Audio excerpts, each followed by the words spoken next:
Eh bien bonjour à tous. Bon, il y a beaucoup de choses à dire. J'ai pas filmé depuis 3-4 jours facile. Il s'est passé tellement de trucs. Là on est vendredi, donc vendredi 3 mars. Donc qu'est-ce qui s'est passé depuis que je n'ai pas raconté? J'ai été voir l'avocat, donc je vais vous mettre des vidéos, des photos. Quand je suis arrivé là-bas, je vous en avais parlé un petit peu avant, je me sentais pas trop confiant et je savais pas trop quoi penser en fait de l'avocat parce qu'il était un petit peu en mode expéditif, en mode genre bon voilà on va te faire ci, on va te faire ça, boum bam, t'envoies la thune et puis terminé. Et moi j'étais en mode genre attends, il y a un truc bizarre. Donc le Oasis Visa me permettra d'ouvrir une société, donc une start-up dans la tech, assez important de le noter pour la suite, et donc me donne un visa D8-4. Donc moi j'ai été voir mon avocat et il me dit ah bah en fait le mieux pour toi à faire, donc déjà j'arrive dans le cabinet d'avocat, donc secrétaire machin etc. Donc déjà bon tu sens le truc sérieux, t'arrives pas chez un comptable où il te reçoit en personne et vous êtes face à face et du coup bon bah t'as un petit peu un système d'égalité, enfin tu te sens égal à lui parce que bah c'est juste un gars et toi t'es un gars qui travaille et puis voilà. Bon, je suis pas un type, j'aime bien m'habiller, enfin je m'habille bien, mais je suis pas en chemise parce que c'est contraignant et ça me saoule. Je suis pas en chemise, je suis pas en costard cravate de temps en temps mais pas tout le temps. Là du coup j'étais en t-shirt avec un pantalon, c'est important, vous allez comprendre pourquoi. J'ai mon gros manteau, ma grosse doudoune avec de la fourrure là. Et j'arrive là-bas et là il y a le mec qui vient me voir, full costard cravate italien, le mec était sapé comme un avocat, très bien sapé. Et donc il me reçoit, il m'amène dans une pièce où il y avait deux autres avocats. C'est-à-dire que faut s'imaginer que moi j'arrive, je suis en t-shirt blanc avec ma grosse doudoune, avec mes lunettes de soleil là, comme un kéké. J'arrive, je suis en genre oui bonjour, j'ai rendez-vous avec truc. Elle fait ah oui c'est par là. J'ouvre la porte et là je vois il y a trois avocats. Les trois avocats full costard cravate, les trois me regardent en mode genre asseyez-vous. Je suis en genre oh, putain. Du coup je m'assois en face d'eux. Ma pote était là, qui m'a connecté avec l'avocat. Elle était là aussi. Elle était assise. Bah du coup en fait il y avait la table comme ça là. Il y avait les trois avocats. Moi j'étais en face des trois là. Tac tac tac. Et elle était à côté de moi. Et du coup j'étais en mode genre pourquoi t'es là?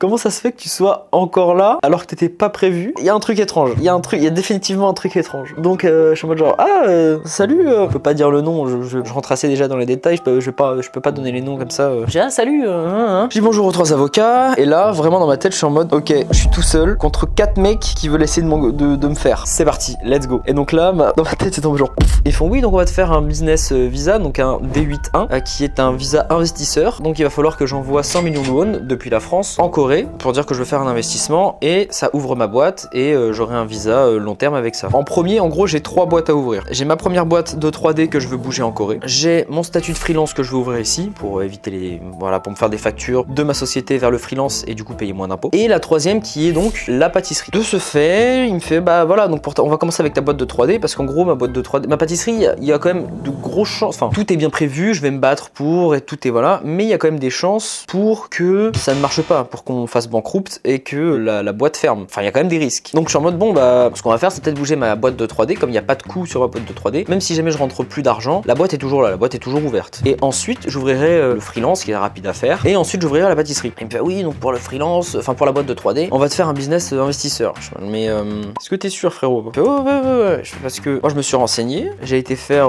ce week-end, j'ai été Oasis machin là, je peux ouvrir ma boîte gratos, je peux recevoir des subventions de l'État parce que c'est une boîte de tech et ça se fait extrêmement rapidement. Donc quel est le fuck? Et donc lui il était en train de me on va signer les papiers et tout. Je fais attends.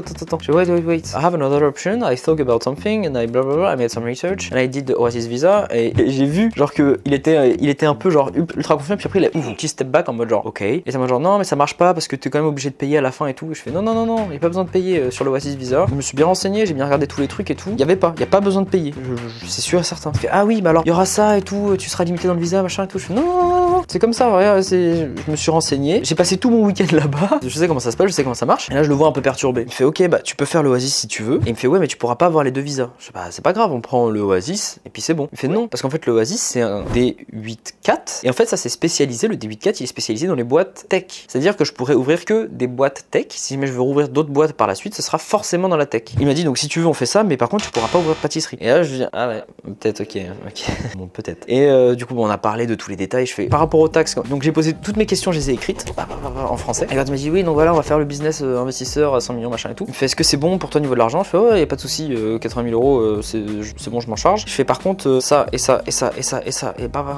toutes les questions que je les avais. Et puis il a répondu à toutes les questions, il avait quand même bossé le truc hein. Il m'a sorti toutes les réponses à toutes mes infos. À la fin je me sentais sécure, je me sentais bien. J'ai fait une blague à un moment, oh putain. À un moment donc il faut imaginer que moi je suis là, qu'il y a genre l'avocat principal juste en face de moi, un avocat ici. Du coup bon lui il a quasiment jamais parlé, et celui qui était sur ma droite, il était fluent en anglais, je crois qu'il a vécu aux États-Unis ou je sais pas quoi. Et du coup il me demande ce que je fais. Donc je lui explique ça pendant que l'avocat principal en fait rédigeait le contrat et les papiers et tout. Et je fais je fais de la 3D, je fais des personnages en 3D et tout. Donc voilà, je fais du code, blablabla. Il fait trop bien, moi aussi j'ai fait mon master dans le code informatique et dans le développement. Je suis genre ok, je vais faire du travail si tu veux, je te recrute. Et genre là il y a tout le monde qui a commencé à rigoler. Mais je me suis dit putain, j'espère que ils l'ont bien pris, j'espère qu'ils ont bien compris que c'était une blague et qu'ils l'ont pas mal pris en mode genre j'essaie de débaucher ces gars ou je sais pas quoi. Après non, je pense pas parce qu'ils étaient tous avocats. Donc tout le monde a rigolé, genre vraiment tout le monde a rigolé et c'était ça avait l'air sincère. Mais bon, j'étais quand même en mode genre I'm sorry, it was just a joke. Et puis ils ont juste rigolé, ils sont genre it's okay.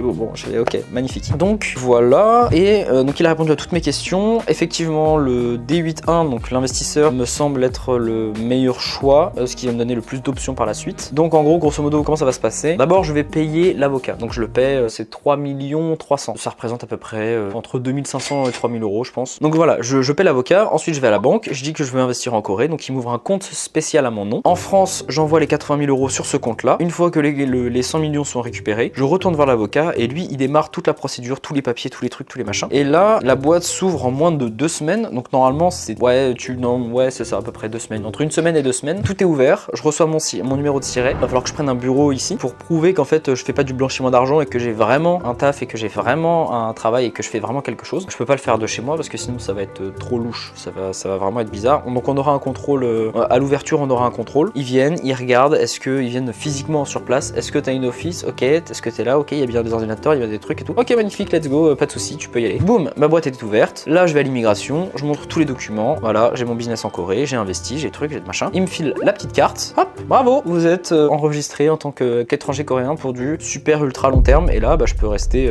ici pendant tant que mon business marche et tant que j'ai mon visa, je peux rester ici. Donc c'est magnifique. Et ensuite, on va ouvrir une branche. Donc il y aura ma main société qui fera de la 3D. Hop, j'ouvre une petite branche, la branche pâtisserie de ma société.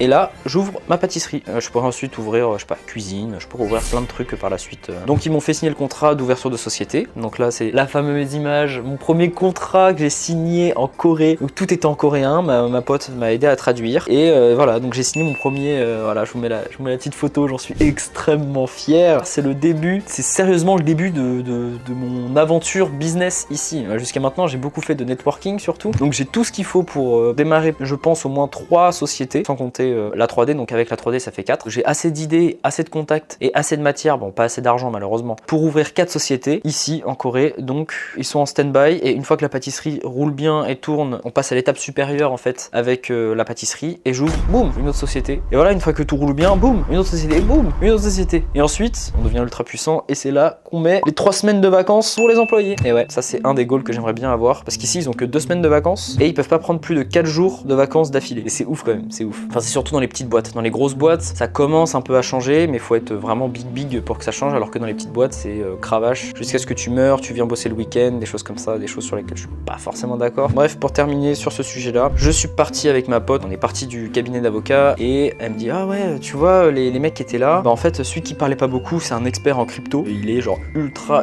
deep dans tout la fiscalité crypto, dans tous les trucs, tous les protocoles. Il est ultra chaud. Le mec avec qui t'as fait la blague, qui parlait super bien anglais, c'est un avocat, il a été diplômé en informatique et il a été avocat sur l'affaire Samsung contre Apple. Je me dis, mais t'as pas l'impression que les mecs sont un peu trop balèzes pour mon cas? Genre, enfin, je sais pas, moi je veux juste ouvrir une société, basique, bateau level 1 pour un business qui fait moins d'un demi-million par an. Je suis tout seul avec quelques freelances, t'as pas l'impression que c'est un petit peu... Il m'a dit si, mais il m'a dit qu'il avait un bon pressentiment avec toi et qu'il voulait faire les choses bien. Je me dis, bon ça me touche parce que du coup il m'a montré, il a ramené ses meilleurs éléments en fait, juste pour mon ouverture de société, ma première. Je prends ça comme une énorme forme de respect. J'apprécie énormément le geste. Par la suite, j'ai été fumer un cigare avec ma pote, justement, pour la remercier. Et je lui ai dit, ouais, tu sais, au début, j'ai trouvé ça un petit peu trop gros quand même. Elle me dit, comment ça? Je dis, parce que, donc on a parlé pendant 3 heures, elle était en mode genre, je sens qu'il y a un truc différent avec toi, je sens que t'es smart, je sens que tu réfléchis bien, je sens que, voilà, il y a quelque chose à faire. Et mon pote avocat, au début, il m'a dit, genre, ouais,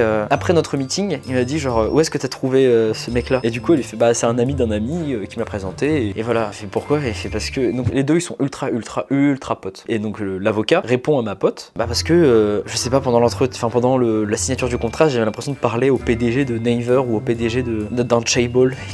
Justement, genre, Bah merci beaucoup, c'est touchant. Enfin, elle me fait ouais, je sais pas, il m'a dit que il y a un super bon pressentiment avec toi, t'as un potentiel de... T'es différent. Je me dis ok, bon bah, je sais pas. Voilà, il croit en moi. Ma pote, elle croit en moi aussi. C'est extrêmement touchant. Temps de rentrer dans le dur. Hier, j'avais des rendez-vous, pareil, la banque, les trucs, les machins. J'ai revu mon pâtissier, donc là, on va commencer à établir le menu. Moi, je commence à avoir un peu plus de temps, donc là, on va passer au menu, on va passer au gâteau qu'on va faire, une sélection de gâteaux, il va les cuisiner, on va les sélectionner, blablabla. On va ouvrir en août. Pourquoi août? Parce que lui, il bosse jusqu'à avril. Ensuite, il a un truc de famille, il faut absolument qu'il rentre en France, donc il sera pas dispo, et à l'ouverture, bon voilà. Et pendant l'été, les cafés et les restaurants, apparemment, bon, je suis pas du milieu, donc voilà, ça fait plus de 10 ans qu'il est là-dedans, ça marche pas très bien, enfin c'est là où c'est un peu la période creuse. Et puis en plus les gâteaux, en été, quand il fait 40 degrés, t'as pas envie de manger des gâteaux. Donc on va ouvrir en août, comme ça on va se faire la main avec peu de clients, on va commencer à faire tourner le truc, à faire rouler le commerce. Septembre, boum, gros pic, on rentre dans le dur. Septembre, octobre, novembre, décembre, c'est là où ça marche le plus. Décembre, ça